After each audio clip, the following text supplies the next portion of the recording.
नमस्ते everyone, welcome back to the channel. आज हम बात करेंगे अर्ली वैदिक एज, जिसे ऋग वैदिक पीरियड भी कहा जाता है। अगर आप स्टेट एग्जाम्स या स्कूल एग्जाम्स की तैयारी कर रहे हैं तो ये टॉपिक बहुत ही इम्पोर्टेंट है। तो चलिए बिना किसी डिले के शुरू करते हैं। अर्ली वैदिक एज का समय 1500 से 1000 बीसी तक माना जाता है। इस पीरियड को ऋग वैदिक पीरियड इसलिए कहा जाता है क्योंकि इस समय ऋग वेदा यानी सबसे पुराना वेदा कंपोज किया गया था। ऋग वैदिक ही इस पीरियड के बारे में इंफॉर्मेशन का सबसे इम्पोर्टेंट सोर्स है। यही हमें बताता है कि उस समय के लोग कैसे रहते थे, उनकी society, economy, politics and religion. अब बात करते हैं ज्योग्राफिकल एरिया की। अर्ली वैदिक लोग सप्त सिंधु रीजन में रहते थे। सप्त सिंधु का मतलब होता है लैंड ऑफ सेवन रिवर्स, यानी 7 नदियों की भूमि। ये 7 नदियां थी इंदस, सरस्वती, सतलज, बियास, रवि, चेनाब, झेलम। आज के टाइम में ये एरिया पंजाब, हरियाणा, राजस्थान और पाकिस्तान में है। एक इम्पॉर्टेंट एग्जाम पॉइंट याद रखिए, इस समय एरियंस गंगा वैली में सेटल नहीं हुए थे। अब देखते हैं पॉलिटिकल सिस्टम। सबसे बेसिक पॉलिटिकल यूनिट को जना यानी ट्राइब कहा जाता है। इम्पॉर्टेंट ट्राइब्स थी भारत, पुरु, यदु, अनु। हर ट्राइब का लीडर राजन होता था। राजन का पोस्ट हमेशा हेरिडेटरी नहीं होता था। किंग को दो इम्पोर्टेंट असेंबलीज हेल्प करती थी। सभा, काउंसिल ऑफ एल्डर्स यानी बुजुर्गों की परिषद, और समिति, general assembly of the tribe, यानी जहां आम ट्राइबल मेंबर्स पार्टिसिपेट करते थे। इस पीरियड का सबसे फेमस बैटल था दशरंजन युद्ध और बैटल ऑफ 10 किंग्स। ये बैटल परुष्णी रिवर के किनारे हुआ था। माना जाता है कि हमारा देश का नाम भारत इसी भारत ट्राइब से आया है। इस समय का कोई परमानेंट आर्मी, ब्यूरोक्रेसी और टैक्सेशन सिस्टम नहीं था। किंग का मेन ड्यूटी था अपनी ट्राइब की प्रोटेक्शन करना। अब बात करते हैं सोसाइटी की। फैमिली को कुला कहा जाता था। सोसाइटी पैट्रियार्कल थी, मतलब फैमिली का हेड मेल होता था।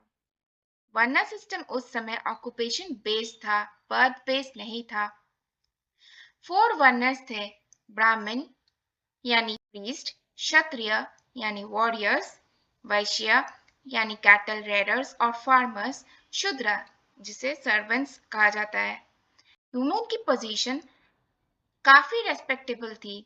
ऋग्वेदा में लोपामुद्रा, घोषा और अपाला जैसे वुमेन स्कॉलर्स ने हिम्स कंपोज किए। इस पीरियड में चाइल्ड मैरिज, सती, पर्दा सिस्टम का एविडेंस नहीं मिलता। फूड में लोग बाले यानी यवा, मिल्क, घी, फ्रूट्स, वेजिटेबल्स खाते थे। मीट भी कंज्यूम किया जाता था। पॉपुलर ड्रिंक्स थे सोमा और सूरा। अर्ली वैदिक इकोनॉमी का बेस था कैटल रेयरिंग। काउ को वेल्थ का सिंबल माना जाता था। एक इंटरेस्टिंग फैक्ट, वॉर के लिए गावस्ती वर्ड यूज होता था। गावस्ती का मतलब होता था सर्च फॉर काउस। ये दिखाता है कि उस समय काउस कितनी वैल्यूएबल थी। एग्रीकल्चर एग्रीकल्चर सेकेंडरी ऑप्शन था। वुडन प्लाउ यूज किया जाता था। पीपल कॉपर और ब्रॉन्ज जानते थे, इन दोनों को मिलाकर आयस कहा जाता था। आयरन अभी डिस्कवर नहीं हुआ था। ट्रेड बार्टर सिस्टम से होता था। गोल्ड ऑर्नामेंट निष्का को वैल्यू मेजर करने के लिए भी यूज किया जाता था। इंपॉर्टेंट क्राफ्ट थी carpentry, weaving, leather work, pottery.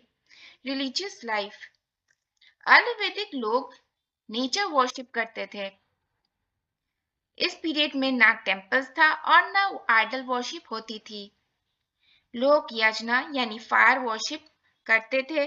Through God's के लिए वर्शिप करते थे। सबसे इंपॉर्टेंट गॉड थे इंद्र।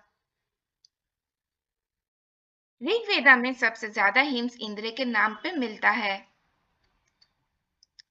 दूसरे इंपॉर्टेंट डीटी थे अग्नि, जिसे फायर गॉड और गॉड्स और ह्यूमंस के बीच के मैसेंजर कहा जाता है। Varuna is the protector of RTA यानी cosmic order. Soma, it is a sacred plant and also deity. RTA का मतलब होता है यूनिवर्सल नेचुरल ऑर्डर, जो पूरे यूनिवर्स में बैलेंस मेंटेन करता है।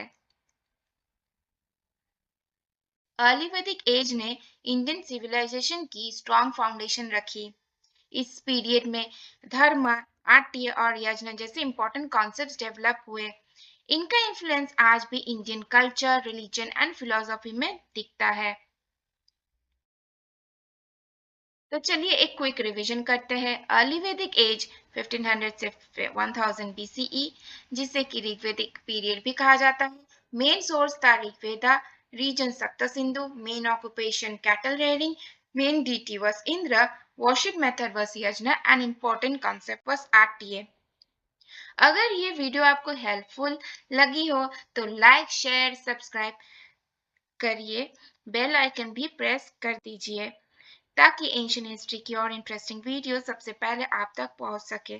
Thank you for watching. See you in the next video. जय हिंद।